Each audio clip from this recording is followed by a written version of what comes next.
बुद्ध के जीवन से जुड़े हुए जो 4 महत्वपूर्ण स्थल है, पहला लुम्बिनी है, उनका जन्म स्थान। दूसरा जहाँ उनको ज्ञान प्राप्त हुआ, बोधगया। तीसरा महत्वपूर्ण स्थल है जहाँ उन्होंने प्रथम बार उपदेश दिया, सारनाथ। और चौथा कुशीनगर, जहाँ की उन्होंने अंतिम बार जो है सांस ली, यानी जहाँ उनकी मृत्यु हुई। ये मृत्यु की घटना महापरिनिर्वाण कहलाती है बौद्ध साहित्य में। उसी तरीके से पढ़ा आपने कि गृह त्याग की घटना महाविनिष्क्रमण कहलाती है, और ज्ञान प्राप्त करना संबोधि कहलाता है। और सारनाथ में जो उन्होंने 5 ब्राह्मणों को प्रथम प्रवचन दिया था, उसे क्या कहते हैं? धर्म चक्र प्रवर्तन कहते हैं। ये मुख्य घटनाएं हैं। तो अगर क्रम से आता है कभी तो आप लगा लेंगे लुम्बिनी, बोधगया, सारनाथ और कुशीनगर। ठीक इसी तरीके से पहले महाविनिष्क्रमण हुआ, फिर संबोधि हुई, फिर धर्मचक्र प्रवर्तन हुआ, फिर महापरिनिर्वाण हुआ।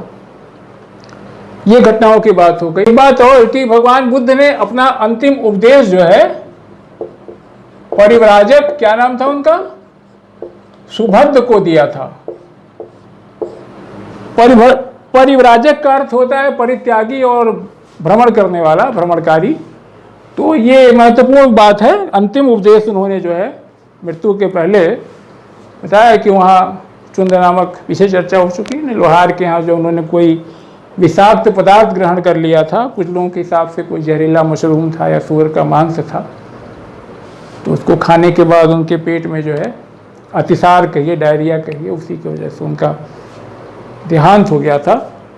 अंतिम उपदेश उन्होंने सुभद्र को दिया था। और पहले 2 शूद्र जिनको कि उन्होंने अपना अनुयायी बनाया, वो तप्पस और मल्लिक थे। तप्पस और मल्लिक थे। और प्रथम महिला जो भिक्षुणी बनी, बताया कि माताजी का देहांत उनके 1 सप्ताह के भीतर ही हो गया था। जन्म के उनकी मौसी महाप्रजापति गौतमी ने उनका पालन पोषण किया था, उनकी मौसी ने। तो उनकी मौसी ही जो है महाप्रजापति गौतमी ही जो है प्रथम भिक्षुणी थी, जो महिला थी, जो उनकी भिक्षुणी बनी थी, उनके संघ में शामिल हुई थी। बौद्ध धर्म के सिद्धांत की बात थोड़ा सा अगर हम कर लें बहुत संक्षेप में। बौद्ध धर्म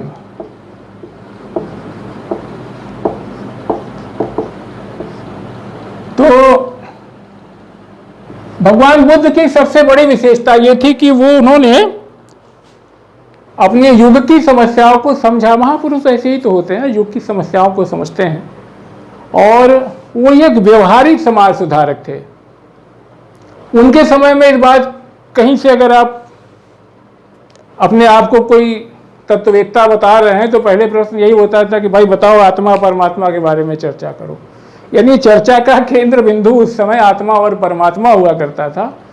और भगवान बुद्ध जो है उस चर्चा में नहीं फंसे, उस विवाद में वो शामिल नहीं हुए। उन्होंने जो उस समय का ज्वलंत मुद्दा था, जो सामाजिक समस्याएं थी, उन्होंने पूरी दुनिया के दुख पे विचार किया। उन्होंने इसी में विचार शुरू किया कि संसार में आखिर दुख क्यों है, और ये उन्होंने माना कि संसार दुखमय है। उनका ये मानना था कि जो संसार है ये दुखमय है। और दुख क्यों है? उन्होंने माना कि इच्छा जो है, काम, लालसा, काम के कारण, इच्छा और लालसा के कारण ही लोगों को दुख है। दुख का कारण क्या हुआ? इच्छा।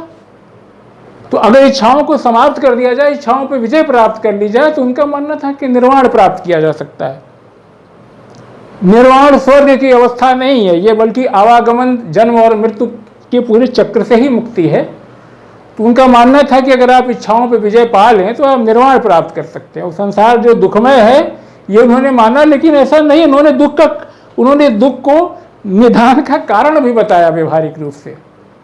जैसे उनके आधारभूत सिद्धांत क्या है कि 4 आर्य सत्य, इसको मिटा दूं, 4 आर्य सत्य,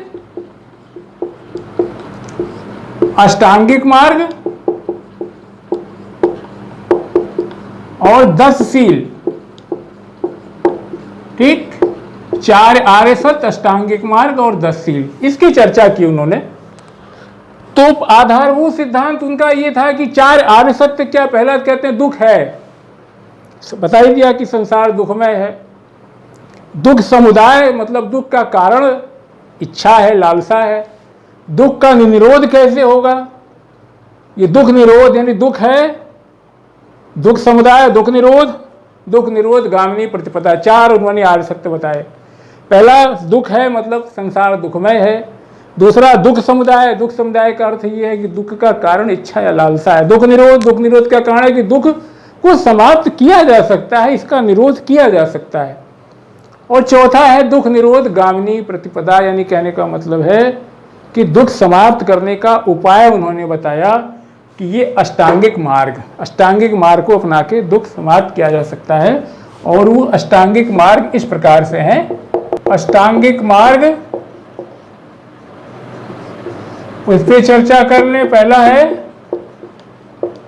सम्यक दृष्टि, दूसरा है सम्यक संकल्प, तीसरा क्या है? सम्यक वाक, चौथा सम्यक कर्मांत, पांचवा सम्यक जीविका, छठा है आपका सम्यक व्यायाम, और क्या है? व्यायाम। सातवां क्या है? सम्यक, क्या कहते हैं उसको? समाधि। सम्यक समाधि और क्या है? सम्यक स्मृति।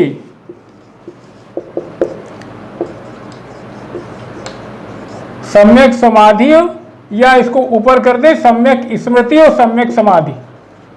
सम्यक स्मृति और सम्यक समाधि, ये अष्टांगिक मार्ग सुझाए बुद्ध ने। सम्यक दृष्टि, सम्यक संकल्प, सम्यक वाक्य, सम्यक कर्मांत, सम्यक जीविका, सम्यक व्यायाम, सम्यक स्मृति और सम्यक समाधि, ये अष्टांगिक मार्ग हैं। देख लीजिएगा इसको, ये किताब से, और यही है 8।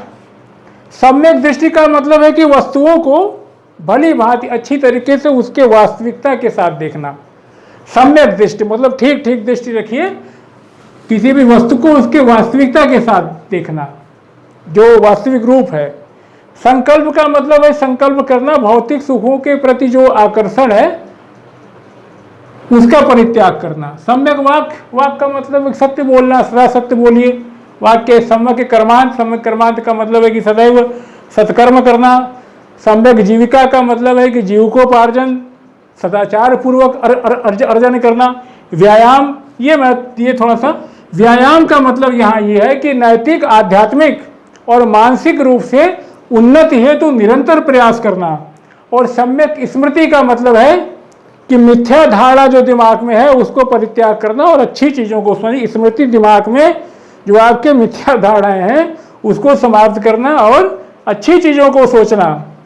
और सम्यक समाधि लास्ट में मतलब यह है कि मन की एकाग्रता को बनाए रखना। ये अष्टांगिक मार्ग बताया उन्होंने। इसके बाद जो है 10 सील की भी चर्चा की उन्होंने। 10 सील की चर्चा अगर आप करेंगे तो पहला ये है कि दूसरे के धन की इच्छा न रखना, समझे? दूसरे के धन की इच्छा मत रखिए। और ये 10 सील उन्होंने जो उपासकों के लिए, भिक्षुओं को, इसमें से 5 जो है अनिवार्य रूप से बताए। उपासक वो थे जो कि गृहस्थ जीवन में रह करके बौद्ध धर्म का पालन करते थे। तो पहला ये था कि दूसरे की धन की इच्छा मत रखिए। दूसरा, सारे धर्मों जैसे सील में ये था कि असत्य न बोलना, मतलब सत्य बोलिए, कहने का मतलब ये था असत्य मत बोलिए, सत्य बोलिए। तीसरा ये था कि हिंसा की बात की थी उन्होंने, कहा तो हिंसा से दूर रहिए, रहना लिख दूं यहाँ पे, रहना। और चौथा, मादक द्रव्यों का सेवन न करना, मादक द्रव्यों का सेवन न करना। और उन्होंने कहा कि व्यभिचार मत करिए, व्यभिचार न करना, व्यभिचार न करना, ठीक। और बाकी 5 थे, ये था कि संगीत न सुनना है, और सुगंधित द्रव्यों का उपयोग नहीं करना, संगीत नहीं सुनना, असमय भोजन न करना। फिर देखोगे ना शाम को जो है भिक्षु जो है सूर्योदय के पहले ही भोजन करके विश्राम करने लगते थे। असमय भोजन न करना, और क्या है, सुखमय बिस्तर पर न सोना, यानी बहुत मुलायम मजेदार बिस्तर पे मत सोइए। और संगीत नृत्य हो गया, सुगंधित द्रव्य हो गया, असमय भोजन हो गया। हाँ, और क्या था, धन माल मुद्रा ज्यादा इकट्ठा मत करिए, द्रव्य संचय न करना। ये मैंने सोच करके लिख दिया। ये देखिए 10 सील हैं आपके, 10 सील ये हैं। दूसरों के धन की इच्छा न रखना, यानी पराई मलाई देख करके उसको ब्रेक पे लगाने की इच्छा मत करिए। दूसरों के धन की इच्छा मत रखना, असत्य न बोलना, मतलब सत्य बोलना, हिंसा से दूर रहना, मादक द्रव्यों का सेवन न करना, व्यभिचार न करना। ये 5, ये भिक्षुओं के लिए, भिक्षुक वो, और उपासकों मतलब गृहस्थ धर्म, गृहस्थ जीवन में रह के जो बौद्ध धर्म का पालन करते थे उन्हें उपासक कहते थे। ये 5 जो है दोनों के लिए जरूरी थे, व्यभिचार न करना। और बाकी 5 के अलावा जो 5 थे, ये था संगीत न सुनना, कठिन जीवन था, असमय भोजन न करना, सुगंधित द्रव्यों का परित्याग करना, है, सुखमय बिस्तर पे नहीं सोना, द्रव्य संचय न करना, ये बातें भी थी। संगीत, असमय भोजन 2, सुखमय बिस्तर 3, द्रव्य संचय 4, सुगंधित द्रव्य 5, और संगीत नृत्य हो ही गया, सुखमय बिस्तर द्रव्य। तो ये बातें भी बताई गई। संगीत नृत्य का आनंद भी जो है मना किया गया कि संगीत में भाग न लेना, संगीत में भाग न लेना। ठीक है, 1 2 3 4 5 हो तो गया। तो ये जो है 10 सील था, ये बौद्ध धर्म के मुख्य बताया। 4 आर्य सत्य, अष्टांगिक मार्ग, दुख निरोध गामिनी प्रतिपदा में उन्होंने कहा कि भाई अष्टांगिक मार्ग को बताया, ये है, ये वाकई में परफेक्ट है। और ये 10 सील उन्होंने बताया कि 10 आचरण जो है, और ये भी महत्वपूर्ण है, इसमें कोई गुंजाइश नहीं है कि दूसरे की धन की इच्छा मत रखिए, सत्य मत बोलिए, हिंसा से दूर रहिए, मादक द्रव्यों का सेवन मत करिए, व्यभिचार मत करिए। प्रथम 5 ये थे। और बाद में उन्होंने कहा कि संगीत नृत्य में भाग मत लीजिए, सुगंधित द्रव्यों का उपयोग मत कीजिए, बहुत आरामदायक बिस्तर पे मत सोइए, ये बहुत भिक्षुओं के लिए था। और द्रव्य का संचय मत करिए, और सही से भोजन करिए। समय भोजन करने से देखिए भगवान बुद्ध जो है गलत भोजन का ही शिकार हुए थे, विषाक्तता का। तो जो है असमय भोजन न करना, ये 10 सील बौद्ध धर्म में बताए गए। और भगवान बुद्ध का बौद्ध धर्म जो है ये मध्यम मार्ग माना जाता है। मध्यम मार्ग का मतलब है कि न तो अत्यधिक विलास, न ही अत्यधिक संयम। और ब्राह्मण धर्म की तुलना में ये ज़्यादा जनतांत्रिक और उदार था। और बुद्ध के उपदेशों पे, उनके व्यक्तित्व का और उनके उपदेश के ढंग का बड़ा असर पड़ा। उन्होंने अपना उपदेश संस्कृत भाषा में न करके उस समय की जो जन भाषा थी पाली में उन्होंने अपना उपदेश दिया।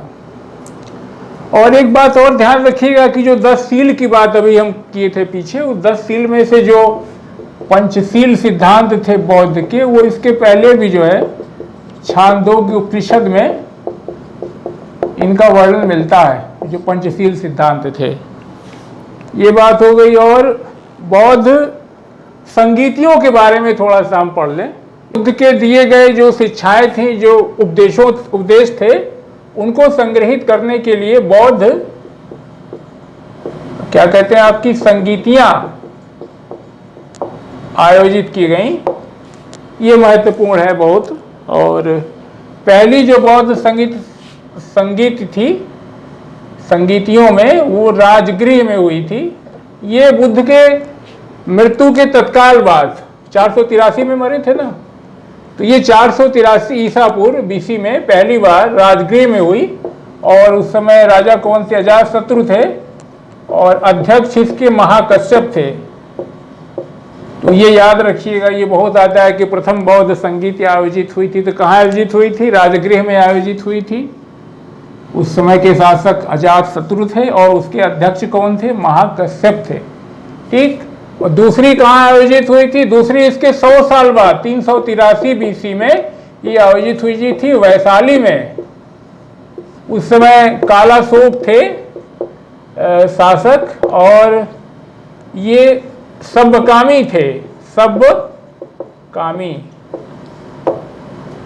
ये सब्यकामी की अध्यक्षता में हुई थी, ये दूसरी संधि थी। और तीसरी जो है 250 में पाटलिपुत्र में, पाटलिपुत्र, और महान सम्राट अशोक के समय में।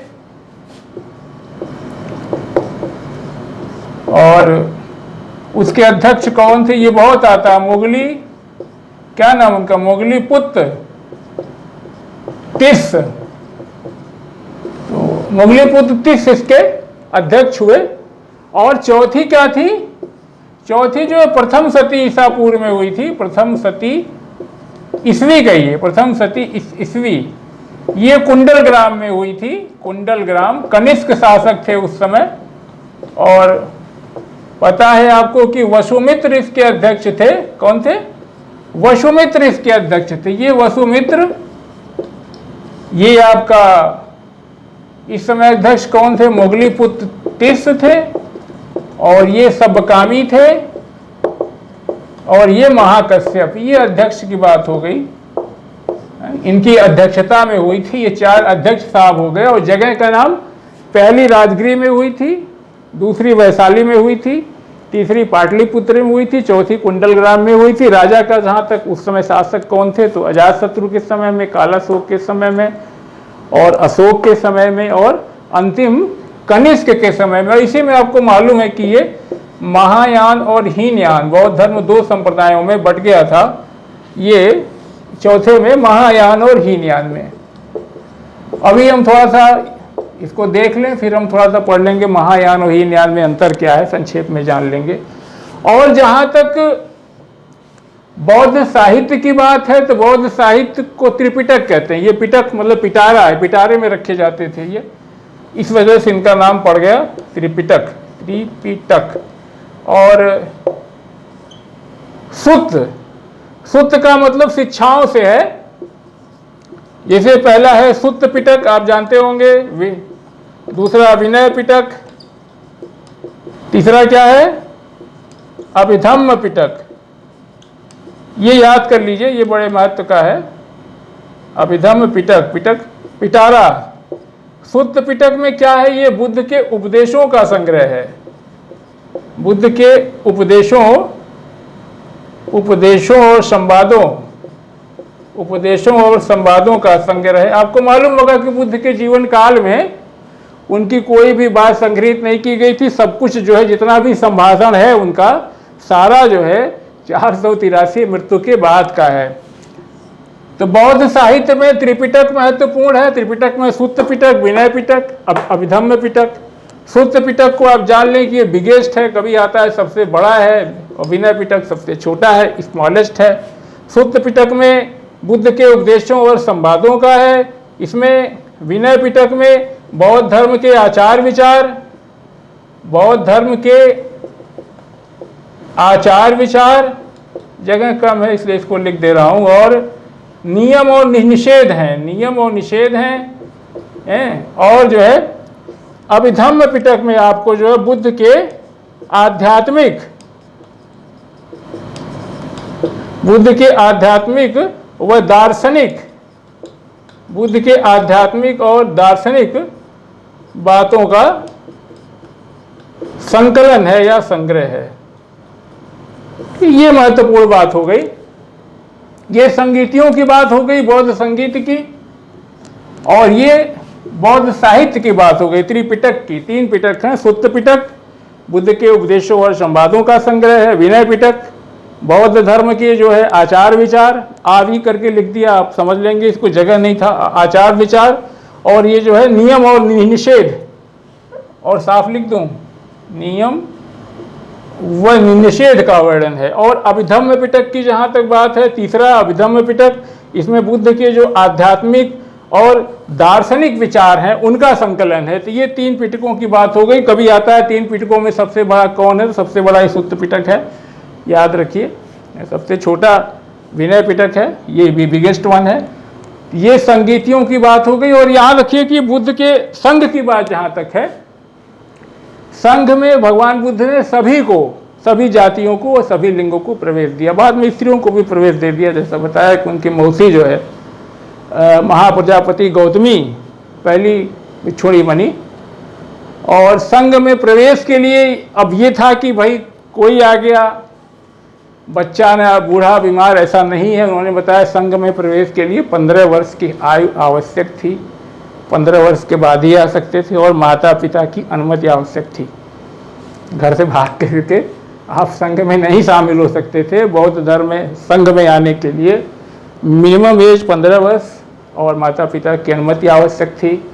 और ये भी था कि आप अनफिट न हो, हैंडीकैप न हो, मतलब क्या कहते हैं उसको कि अस्वस्थ न हो, विकलांग न हो, ऋणी न हो, सैनिक न हो। पता चला आप सैनिक हैं, युद्ध पे जाने की बजाय आप बुद्धम शरणं गच्छामि, संघम शरणं गच्छामि, धम्मम शरणं गच्छामि, तो अगर सारा संसार भिक्षु ही बन जाएगा तो फिर हो जाएगी ना समस्या।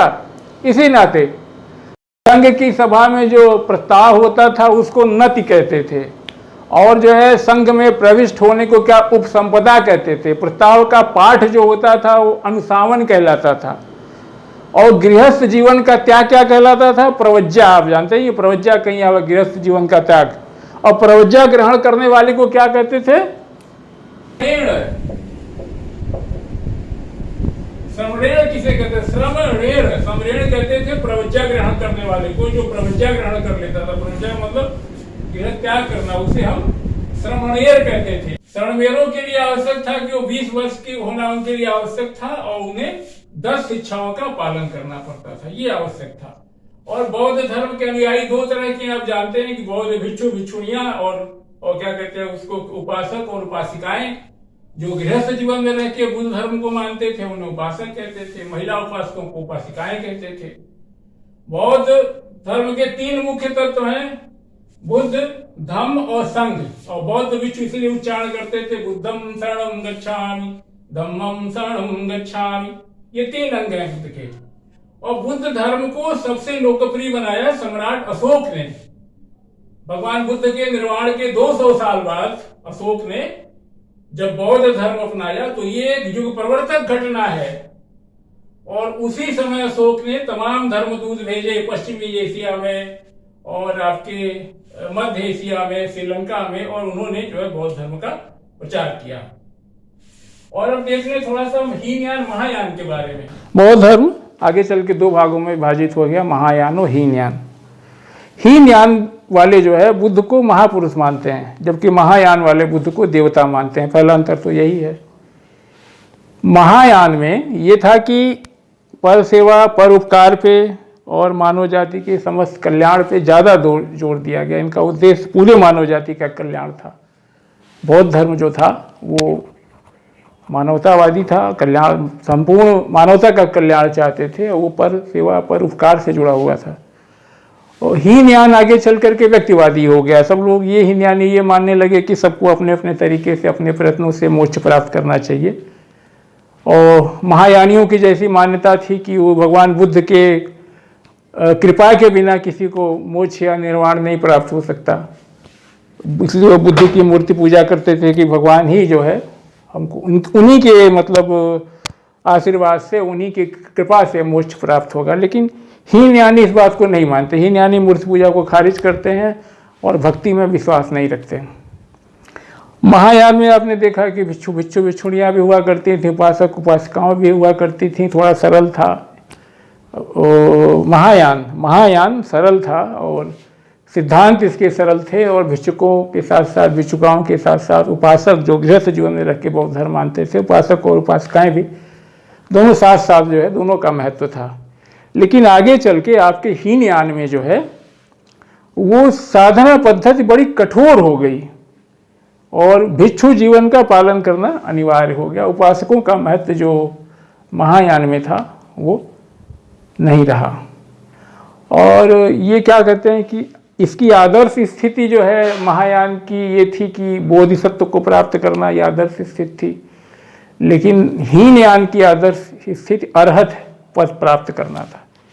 हीनयान में अरहत पद प्राप्त करना जो है इसकी आइडियल कंडीशन थी, जबकि महायान में बोधिसत्व था।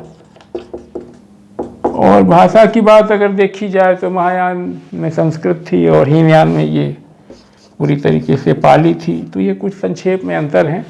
तो मुख्य अंतर आपको यही समझ में आया होगा देख करके कि ये महायान जो है एक सरल पद्धति थी, भिक्षुक और उपासकों दोनों का महत्व था। ये बुद्ध को महत्व देते थे, बुद्ध की मूर्ति पूजा होती थी, ये माना जाता था कि बिना भगवान बुद्ध के कृपा के मोक्ष या निर्वाण संभव नहीं है। बुद्ध जिस तरीके से धर्म लाए वैसे महायानी ये मानते थे कि पर सेवा, पर उपकार और समस्त मानवता का कल्याण उनका उद्देश्य था। लेकिन हीन ज्ञान तक आते आते बौद्ध को भगवान न मान के एक महापुरुष माना गया, और ये जो इतना विस्तारवादी दृष्टिकोण था वो व्यक्तिवादी हो गया, और ये हुआ कि सबको अपने अपने प्रयत्नों से मोक्ष प्राप्त करना चाहिए, और वो बुद्ध की मूर्ति पूजा भक्ति को किनारे कर दिया गया और साधना पद्धति अधिक कठोर हो गई, और इनका उद्देश्य अरहत प्राप्त करना था जबकि महायानियों का बुद्धत्व प्राप्त करना था। भाषा का अंतर भी था कि ज़्यादातर वो संस्कृत भाषा में था, ये पूरी तरीके से पाली भाषा में। तो ये संक्षेप में अंतर हो गया महायान और हीनयान के बारे में।